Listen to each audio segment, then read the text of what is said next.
at that time there was also fermenting this great feminist Christianity stuff was really just percolating there. It was just starting right at the, so it would go back a little bit to 1977, in that space between the end of school and when I was ordained, which is like a couple of months, and you're sort of, there was a conference of women, United Church Women in Toronto, and all our founders were there. And B.J. Klassen kind of drew me into that. I had worked with John and B.J. in Kingston, and really, I don't know if you know B.J. She was just great person.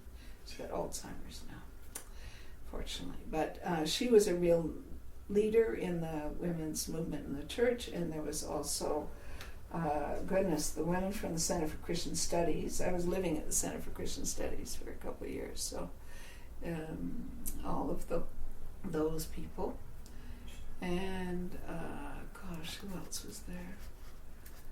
Ones that, of the Western ones, Anderson, I've forgotten her name now. Terry Anderson's wife, who turned her back on the whole process at some point. But it blew my mind. I mean, I just, whoa.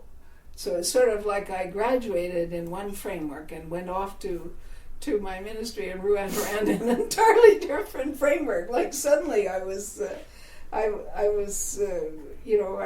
really hooked on this Christian feminism stuff.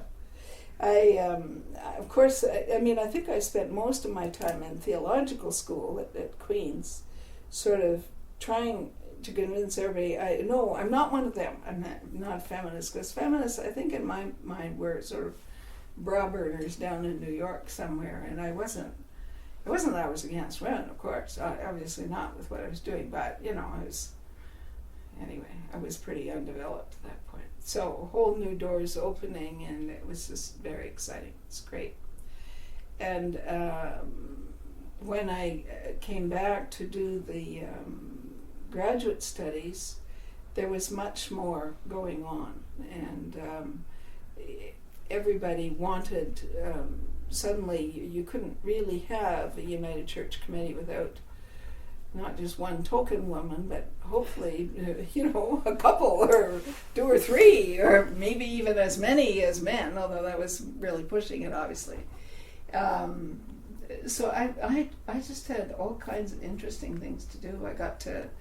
I was on 2 agenda committees for general councils, the Montreal General Council and the Morden General Council.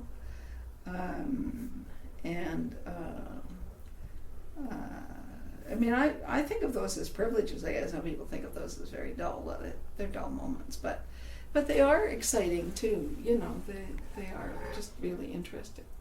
I worked on WUSAGE, the Working Unit for Social Issues and Justice, and WUSAGE was kind of funny, because Bob Lindsay was the head of WUSAGE, was a staff person, and he was a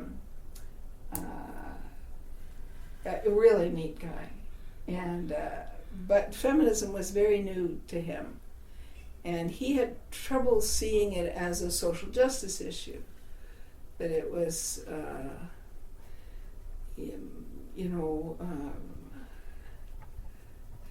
of course, but it was kind of, it wasn't like the real social justice issues, like poverty and so on, and I think for a lot of men who'd given their heart and soul to issues like racism, poverty, and so on, they felt really stunned to be confronted with what was labeled as an issue of social justice, but kind of right in their household, in their church, and this was difficult for them to get there. But he's a terrific guy, great. He's still alive, living at Beamsville. Good guy. And a lot of great arguments.